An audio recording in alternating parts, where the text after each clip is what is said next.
is called a RT-PCR test. It's otherwise known as a viral load test.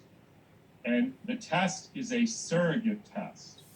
It was developed by a guy named Kary Mullis, who was given the Nobel Prize in Chemistry for essentially inventing the technique of this test.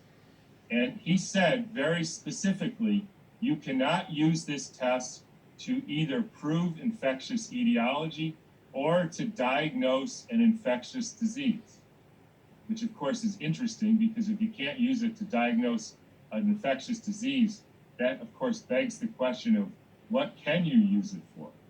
But let me back up here and describe what a surrogate test means, because this is very important to understanding the situation we're currently in.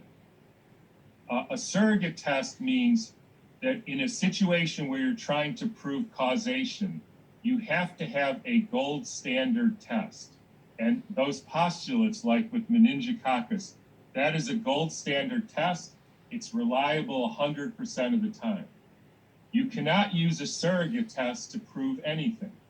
And that is what is happening with these tests. So what is the surrogate test?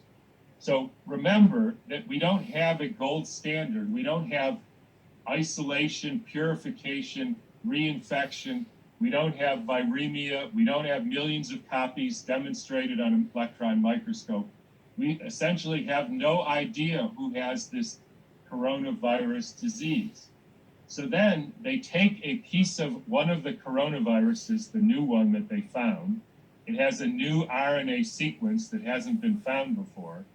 They take one of the sequences, which they say is unique to that particular virus, and they do something called amplify it. And what that means is you take in your blood, you'll have one copy of this sequence, and it's too small, you can't find it. So you stimulate it, and this is what Kary Mullis came up with. You stimulate it, it makes 2 copies, that's 1 cycle. You make 4 copies, that's 2. You make 2 to the 20th copies, whatever number that is, that's 20 cycles. And what you find with this test is that once you put it through approximately 36 cycles, then you start to see the color change that tells you it's positive. So if you do 35 cycles, it's still too small to see. If you do 36, you start to see it, but you get false negatives, even though you don't really know which is a false negative because you don't have anything to compare it with. So then you do 37 and you see it, 5% of the time of people with these symptoms, and you say that's the number. But here's where it gets interesting. If you do it 40 times, you start seeing a lot more positives. And then here's something else to know. If you do it 60 times, so if you amplify it over and over and over again, it becomes positive with 100% of the people. Let me say that again. If you amplify it 60 times, it will be positive with everybody. That's right. That means that everybody has a piece of this RNA somewhere in their cells or in their genome or somewhere in their secretions. All you have to do is amplify it enough. There it is. And the problem is we don't know how many false positives or false negatives there are because we have nothing to compare it to.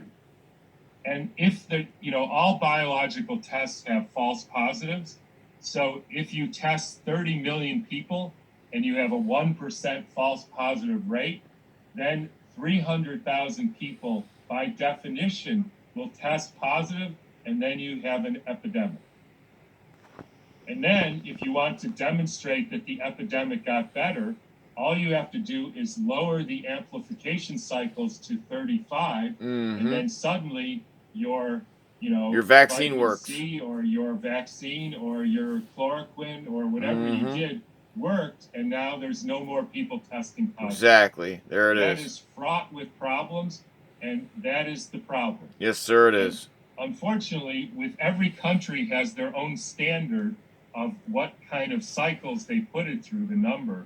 So you see very different numbers coming out of very different places. You can use whatever one you want. On the number of amplification whatever cycles suits you that they're standardizing their test to. And I hope everybody is getting the point that this is a crazy situation.